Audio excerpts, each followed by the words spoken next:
Ja? Tas vēl neko nenozīmētu. Tas, kas būtu nepieciešams, ir tas, lai tas Saeimas vairākums, uz kura balstās mūsu pašreizējā valdība, arī piekristu, ka Vējoni vajag nomainīt. Ja? Un vēl jau vairāk, tad, kad Straujumu gribētu, un ko jūs gribētu redzēt tajā vietā? Es domāju, ka tas ir pilnīgi bezcerīgi, tāpēc, ka jā, tur tas, jūs tur, nu labi, pieņemsim, ka jums, lai būtu kolēģis Pabriks. Ja jūs gribētu redzēt kolēģi Pabriku, būtu nepieciešams, lai Saeima nobalso par to, ka Vējoni tagad aizstāja kolēģis Pabriks. Un ko tas tagad nozīmē? Tas nozīmē gluži vienkārši to, ka jebkurš ministrs parlamentārā republikā ir atbildīgs nevis valdības vadītājam primāri, ja? Proti mūsu gadījumā ministra prezidentam, bet jebkurš ministrs ir atbildīgs parlamentam, ja? Kas nozīmē to, ka partijas ļoti bieži tos ministrus, kā jūs to būsiet ievērojuši, saliek pēc saviem ieskatiem, pēc savām ietekmes sfērām. Ja? Tad, kad mēs izveidojam kādu valdošo koalīciju, tad partijas dala ministrijas savā starpā. Ja? Piemēram, tu pasaka, ka tev būs ekonomikas ministrija, bet tu man par to atdod satiksmes ministriju. Vai man gribās vienu smuku ministriju, tev būs ārlietu, bet man būs aizsardzības. Ja? Tāda, kur tā var labi izskatīties. Tāda pie kolēģa Pabrika, atgriežoties. Tas ir skaisti, vai ne? Tur tas ir pats, tur naudas tur ir īstenībā pietiekoši daudz, nekas īpaši jādara tajā aizsardzības jomā nav tajā ziņā, ka tur ir, kā saka NATO, tas finansējums tomēr ir nodrošināts, bet galvenais ir staigāt apkārt un taisīt tādu patriotisku seju, vai ne? Un tad jau tauta tevi iemīlēs, vai ne? Kur, piemēram, labklājības ministram ir grūti staigāt apkārt un taisīt patriotisku seju, tāpēc, ka viņam visu laiku ķērts virsū kaut ko par pensijām, par pabalstiem, par Kārlu un Karlīnu un tā tālāk, vai ne? Turpretī, tāpēc viena partija saka, davai, es negribu, man negribās to labklājības, ja? Tur pēkšņi mucīgs darbs, dod man aizsardzības, tur var tā smukāk, ja? Tur ar automātu rokā pazīmēties kaut kur, un tā, jūs jau zināt, vai ne? Kā parasti mūsu aizsardzības ministri darbojās. Ja? Lūk, citādi sakot, tas ir tas stāsts par parlamentārām republikām, kur ministrijas un valdība ir nevis centralizēta, bet gan ministri samērā patstāvīgi, ja? Un neatkarīgi no valdības vadītāja. Ja? Kur prezidentālās republikās tas valdības vadītājs ir, kā saka, kungs un pavēlnieks. Ja? Kāpēc? Tāpēc, ka viņš ir tieši ievēlēts un viņam ir ļoti plašas kompetences. Ja? Tā ir tā starpība starp prezidentālām un parlamentārām valstīm. Ja?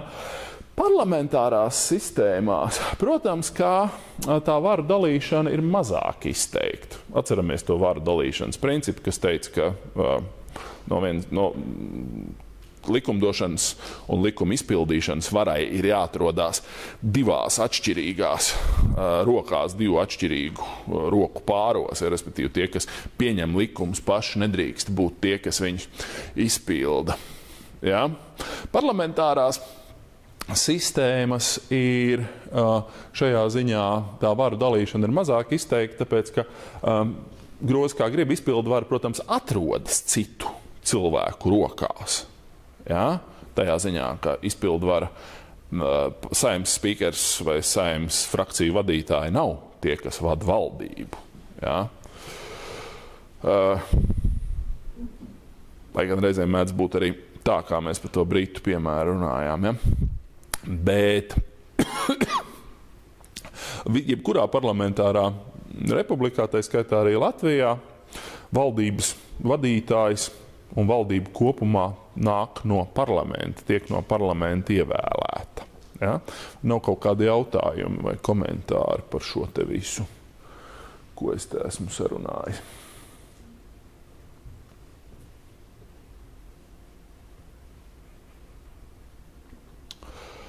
Lūk,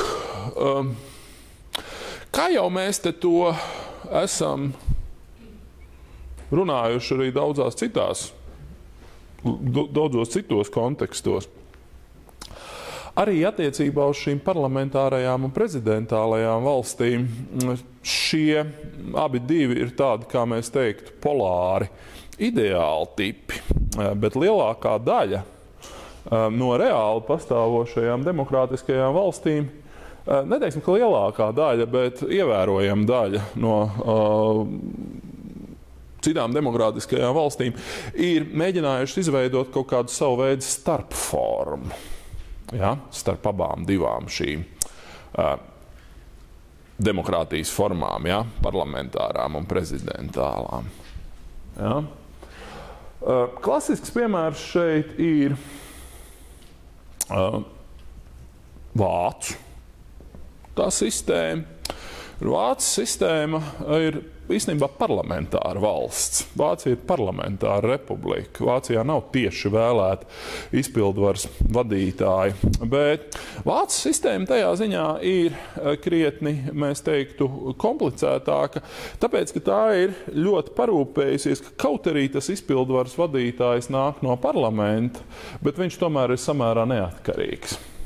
Tāpēc tā ir tā sauktā kanclera demokrātija. Kanclera demokrātija ir viens jēdziens, kas tika izveidots, ja nemaldos, 60. gados, un tas bija sākotnēji iedomāts kā lamu vārds.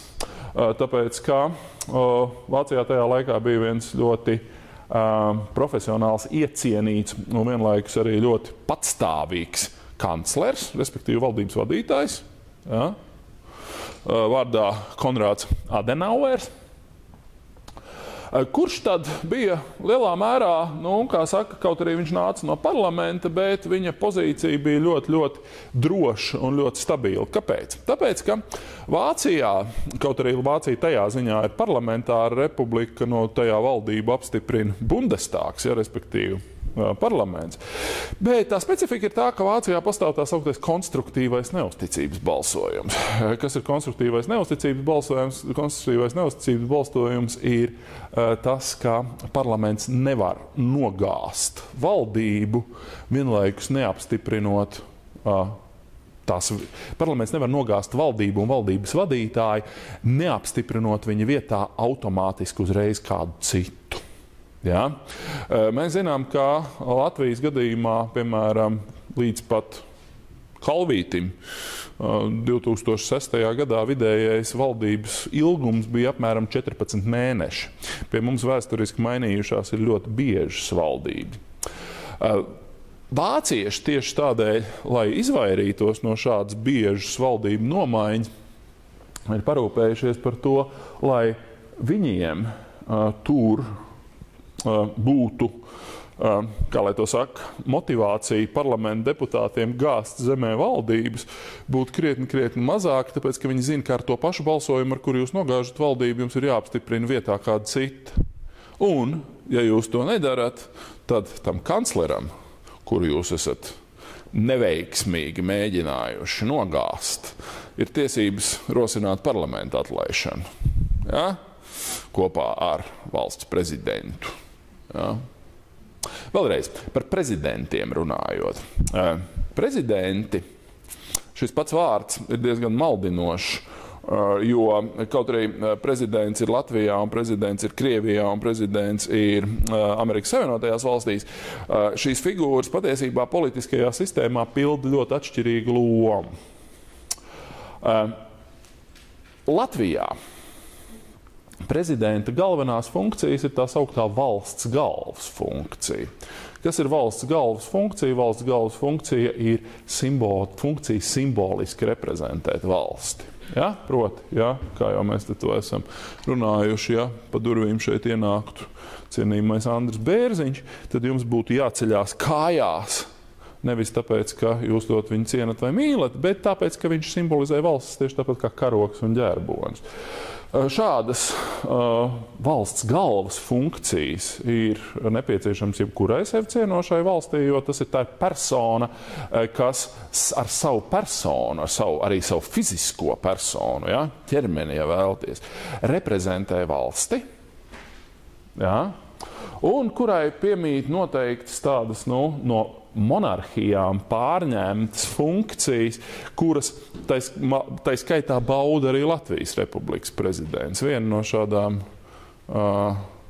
funkcijām ir funkcija nosaukt ministru prezidenta kandidātu. Otra funkcija ir funkcija apžēlot noziedzniekus. Es nekad aizdomājušies, kāpēc valsts prezidentam ir šāda funkcija, par kuru jūs satversmē esat lasījuši. Tā ir klasiska monarhijas funkcija, proti tā, kā saka, suverēna pēdējās augstākās gribas iejaukšanās, soda izpildē. Prezidents ir arī, un valsts galva ir arī tas, kas pieņem un sūta vēstniekus un sūtņus. Tāpēc esat droši vien varbūt kādreiz redzējuši, ka tur kaut kāds tās vai citas zemes vēstnieks jauns ierodās Latvijā, tad viņš dodās ar tām savām akreditācijas grāmatām nevis uz ministru kabinetu un nevis uz Saeimu, bet gan viņš dodās pie valsts prezidenta. Un savukārt, tad, kad Latvija sūta kādu savu vēstnieku uz kādu citu valsti, tad arī viņš saņem vai viņa saņem šīs savas akreditācijas grāmatas no valsts prezidenta. Tās ir tās īpašās simboliskās funkcijas, kas ir valsts galvas funkcijas. Taču un tagad uzmanīgi, tāpēc konkursu uzprasīs par to eksāmenā, un ja nepierakstīs, tad būs švaki. Lūk,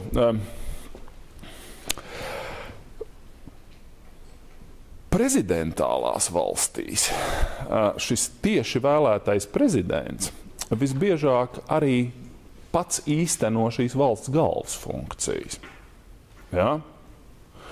Piemēram, ASV prezidents ir nepārprotami arī Amerikas Savienoto Valstu valsts galva.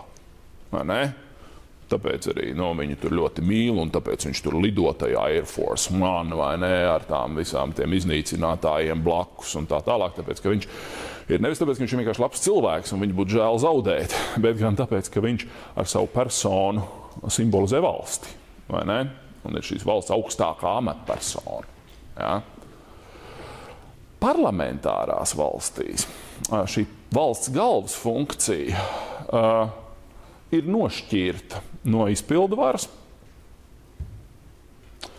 Un tie tad ir šie parlamentāro valstu prezidenti, tādi kādi ir Latvijā, Andris Bērziņš, tādi kā ir Igaunijā, Tomas Hendriks Ilves, tādi kā ir Čehijā, Milošs Zēmans, tādi kā ir, saucat vēl ko gribat. Respektīvi, vesels lērums ar citiem parlamentāru valstu prezidentiem.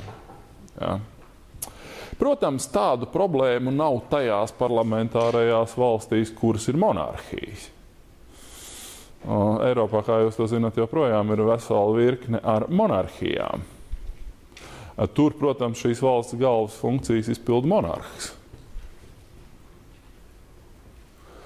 Prezidentālās valstīs vēlreiz valsts galva ir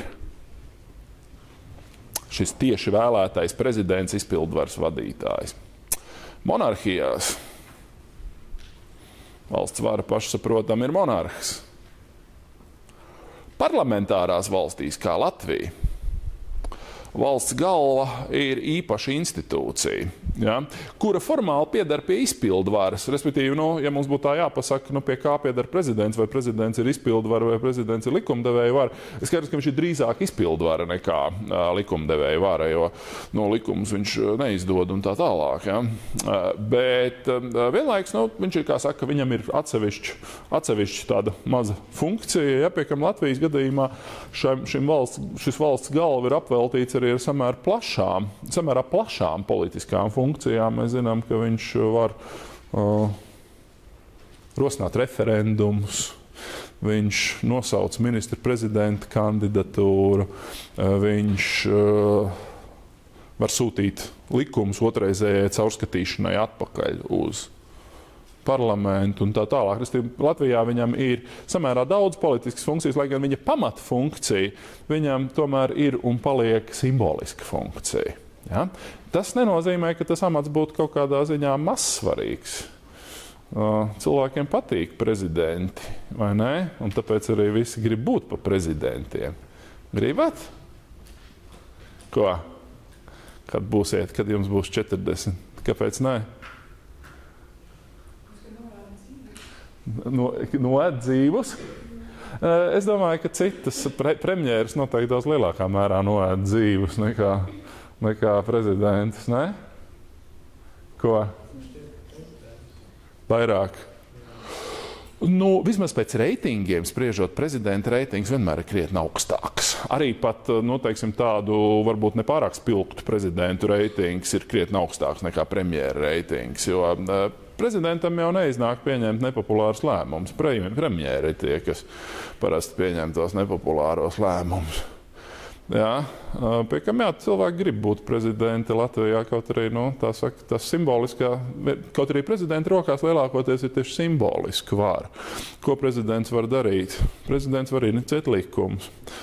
Prezidents var, ja viņam galīgi kaut kas nepatīk, viņš var rosināt Saeimas atlaišanu.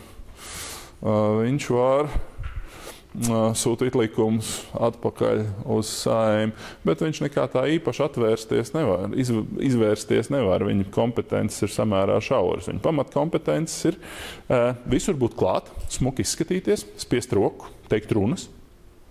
Tā ir viņa tā pamatfunkcija. Tajā ziņā tas nav īpaši. Es pieņemu, ka tas nav īpaši patīkams darbs, tāpēc, ka tas nozīmē īstenībā visu laiku principā nemitīgi būt cilvēkos no rīta līdz vēlam vakaram, smaidīt, būt laipnam pret visiem.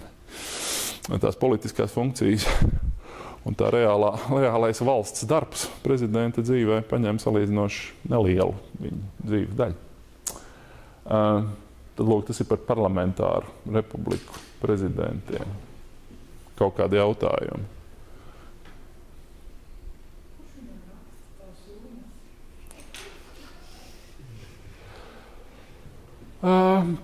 Kas raksta runas? Ļoti dažādi. Pirmkārt, viņam ir savs aparāts un savi, kā saka, štata runu rakstītāji, kas varbūt vairāk, varbūt mazāki. Cits jautājums ir, cik lielu vispār uzmanību konkrētais prezidents pievērš to runu saturam. Mēs zinām, ka, piemēram, Vīķa Freiberga ļoti lielā mērā viņai gan tika rakstītas runas, bet viņa bija pat ļoti apdāvināta runātāja. Viņa reizēm, kā saka, to rakstīto runu patiesībā nolika pie malas un runāja pat no galvas kaut ko. Bet citi savukārt izturās pret runām diezgan tā pavirši. Ka iedod kaut ko, tā nolasa. Ja, neiedod, nenolasa. Vai ne? Tad, protams, ir viens stāsts, cik lielā mērā tie prezidenti konsultējās ar tiem runu rakstītājiem. Skaidrs, ka viņi paši to garo palāgu neraksta. Īpaši, ja runa par kaut kādu garu runu, tad viņš saskaņo tēzes, bet viņš pats neraksta tur to visu, jo dabīgi, ka viņam nav laika. Vienkārši. Tas nevis tāpēc, ka viņš ir slinks, bet slavenākais runu rakstītājs, kura runas joprojām tiek uzskatīts par tādām, kā saka, arī literāras daļradas pieminekļiem, ir Vāclavs Havels, kurš bija Čehijas un pēc tam divreiz Čehoslovākijas un pēc tam divreiz Čehijas republikas prezidents, kurš bija literāts. Vienkārši. Un līdz ar to viņam arī tās runas ir ārkārtīgi spožas. Viņš gan uz vecuma gala palika drausmīgi konservatīvs, bet viņa runas patiešām ir literāri spožas. Ja? Pārējie, dažādi mēdz būt. Es jums neatklāšu visus amatu noslēpumus, tāpēc, ka viņi mēdz būt, kas interesējās, ko runās. Mēdz būt tādi, kas, kaut ko, iedod kaut ko, es norunāšu. Protams. Viņam galā tā ir tā viņa pamata. Latvijas republikā, protams, tā prezidenta galvenā funkcija ir tieši tā simboliskā funkcija. Un, tur, protams, ka viņam vajadzētu pievērst uzmanību vairāk iespējams arī tam, ko viņš runā konkrētā brīdī. Jā. Un lai tas izklausītos arī pēc viņa paša teksta, lai nav tā, ka, es jau jums arī varu iedot, piemēram, nezinu, kaut ko tur. Kādam, kad grāmatu uz galda, nav. Labi. Es Es varu iedot kaut kādu tekstu, vai ne, nu nolasiet. Nu, jūs viņu kaut kā nolasīsiet, bet tas neizklausīsies tā, ka tas nāk no jums, vai ne? Tas ir būtiski. Tā ir īpaša prasme, kur ir. Vai ir dzīve pēc krīzes? Kaut kāds tur mediju pētījums. Ja? Nu, es iedot jums viņu nolasīt. Es viņu nolasītu, bet tas neizklausītos pēc jūsu pašu teksta. Vai ne? Savukārt, tad, kad politiķis runā, viņam ir jārada pārliecība, ka tas, ko viņš runā, tiešām ir viņa paši. Vai ne? Un tur mums ir bijuši ļoti daudz labi piemēri, bet es teiktu, ka vairāk slikti piemēri, vienkārši cilvēki, kas neprot publiski runāt. Publiski runāt ir jāmācās. Tas nav nekas tāds, kas cilvēkam nāk no dabas, tas ir jāmācās, un tad attiecīgi, protams, ir politiķi, kas saprot, ka viņiem ir tas jāmācās, un ir, kas nesaprot. Vai ne? Tā kā tas mēdz būt dažādi. Vēl kaut kas. Vai parlaments parlamentārā sistēmā var atlaist prezidentu? Protams. Tas ir interesants jautājums. Latvijā jau vispār nav problēma. Latvijā, ja tu gribi atlaist prezidentu, tev vajag diezgan augstu kvorumu, bet tev nevajag nekādu iemeslu. Piemēram, ja rīt no rīta 67 Saeimas deputāti izdomās, ka viņiem konkrētais prezidents nav vajadzīgs, viņi ar vienu balsojumu var aizsūtīt mājās. Tieši tā, protams. Taču jāsaka, ka Latvijas tā situācija nav īpaši tipiski, un par to, starp citu, bija runa arī kā reiz, kad mēs par to runājām saistībā ar to 11. gada visu afēru.